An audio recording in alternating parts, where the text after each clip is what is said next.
Hey everybody, it's Stacy with thechirpingcricket.blogspot.com, and I am finally back with another video. If you are like me, I have been searching all over for PaperTrey Ink Die Storage options. I just kind of started my PaperTrey Ink collection over the past 6 months or so, and started to collect several dies and wanted a good way to store them and keep them organized so that I didn't lose the tiny little wafer-thin dies. And I had watched several YouTube videos, and most of them that I have watched used magnetic sheets. And so I went out one day, actually for a couple of weeks. I was looking at different places. I looked at Joann's and Hobby Lobby for these magnetic sheets, and they weren't what people were saying to use exactly. And me being a rule follower, I really wanted to find the Avery ones that they were talking about. And so I went to Staples, and they were pretty expensive, and I was going to have to invest quite a bit and still have to buy a binder and still have to find a way to put it all together. And I ran across the Martha Stewart home office section at Staples, and I saw these binders. They're not huge. They're really a 5x7. They're not your typical 8.5 by 11. They're a little bit smaller, which they do have those other ones, and I'm sure they have sheet protectors for those as well. I just decided to choose this size based on the size of the PaperTrey Ink dies that I have. And most of them, I have not seen any larger than about this size. So I was looking through it. I liked the binders, and then I saw these sheet protectors, and they said secure top sheet protectors. I'm like, oh, I kind of like the secure top idea. I had seen other people that store them in divided sheet protectors, or took a regular sheet protector that you can get in a big bulk package and actually use your sewing machine to sew divisions in the actual sheet protector. And I had thought about doing that as well, but these already came with this little flap that after you stick something into the pocket, the flap closes so that things don't fall out. And I don't know about you, but I wanted, if I ever transport this binder, I wanted to be able, what if I take it out of my crop bag and it's upside down? I don't want all of my dies to slide out and then have to reorganize them and put them back in, or make sure I got them all. So I really liked the fact that these were secure top, and they came in all of the sizes that I needed. This one here, I think you can see the divisions, is a 4-section sheet protector. This one here is a 2-section package, and each one of these packages, I believe, was right around, I think it was $3.99, and you get 5 sheet protectors of that style in each package. So depending on how many dies you have, and I'll show you a tip later where you can get more use out of them, or you wouldn't need as many as, only storing 4 in here, but I'll get to that in a minute. Like I said, these have the 2 sections, and then I don't have any of these left, but you'll see them in my binder. These are just the 1 section, the one big 5x7 area with the secure top. And then I also wanted to let you know they have these paper dividers. They're actually kind of more like a cardboard divider in different colors and things like that. And I have one set in here. I haven't used them exactly. Thought you could probably divide the different sets that you have, the heart-to-heart set or the framed out sets or whatever you might have. So that would be an option for those. So let me show you what it ended up looking like here. This is one of the 4-section dividers, and like I said, has the secure tops. So if I turn my binder upside down, shake it, nothing's coming out. It keeps them securely, all the dies secure inside each little pocket, which I love. And what I decided to do rather than just shoving them in here is I use just some cheap plain white cardstock that I had on hand. It works out real well actually with a 12 by 12 sheet of paper. If you cut it in half, no, I'm sorry, an 8.5 by 11 sheet of paper. If you cut it in half, it fits perfectly into the one section divider. And then obviously if you cut that in half, then it fits in these. And if you cut it in quarters, then it fits in these.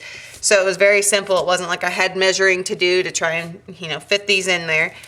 And so what I did is I just put that piece of cardstock in each thing, and I wrote at the top the name of the die set and the numbers, which you wouldn't have to do. I did that just so I don't reorder the same ones.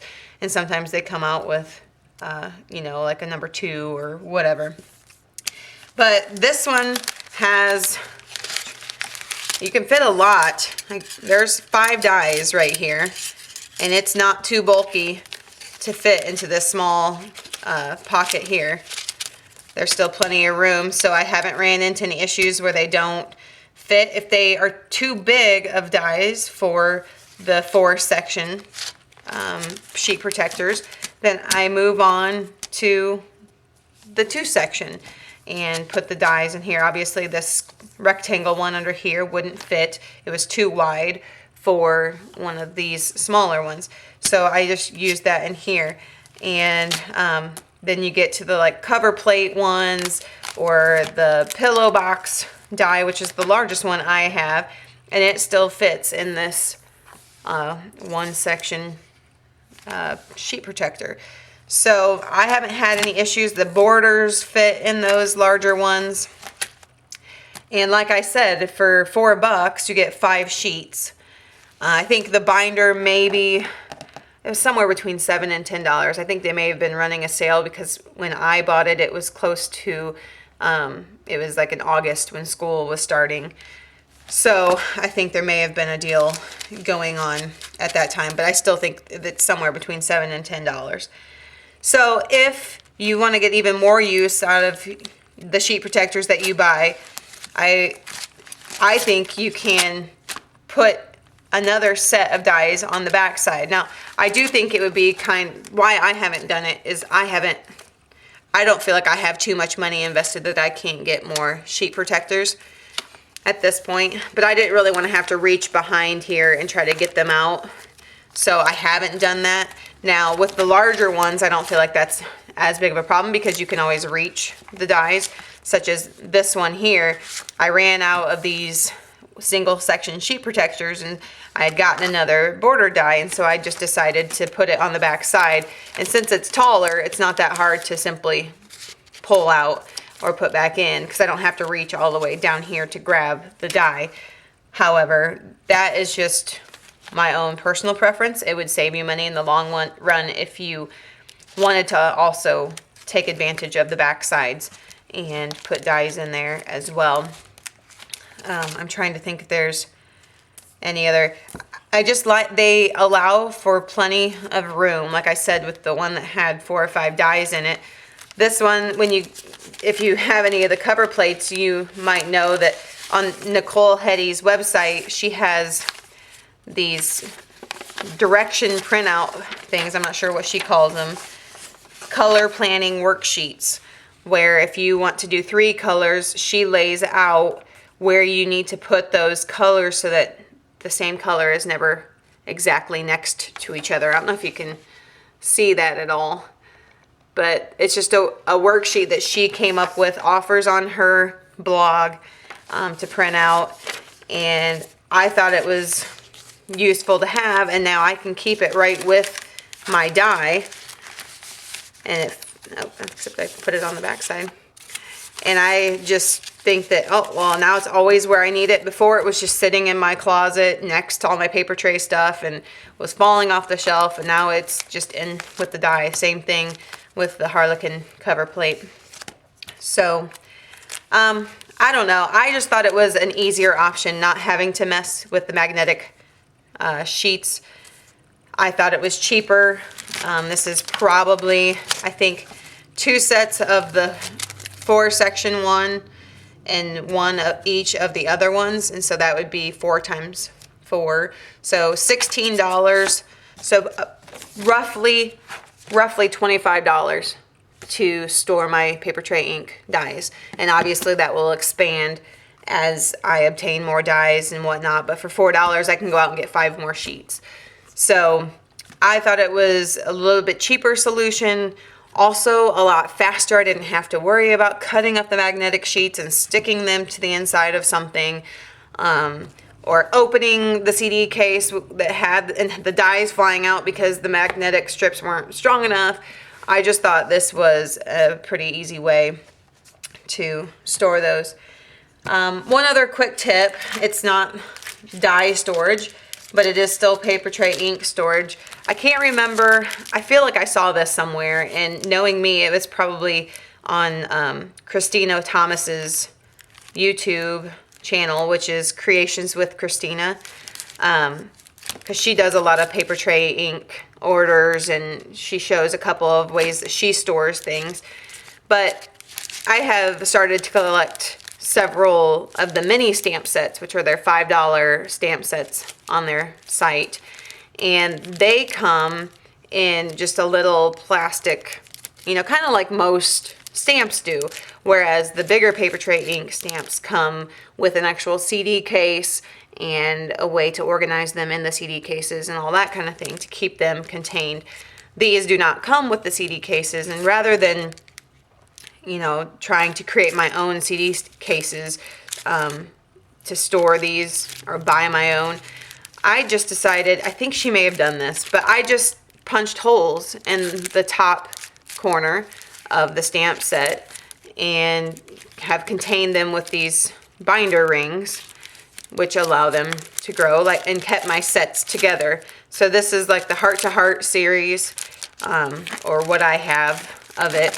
This is the framed out series, and they're real easy just to hang up, I don't know, put a nail up somewhere or whatever, because they don't stand up like this very easily in your closet, at least when they're not secured with binder rings.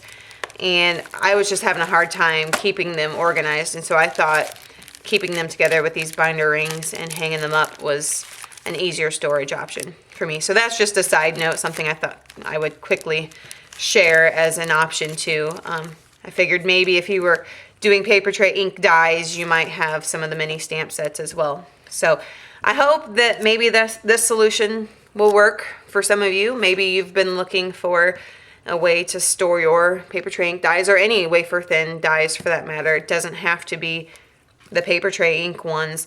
This system I think would work for really any wafer-thin dies. So I hope it helps somebody out there, and we'll see you on the next video. Bye.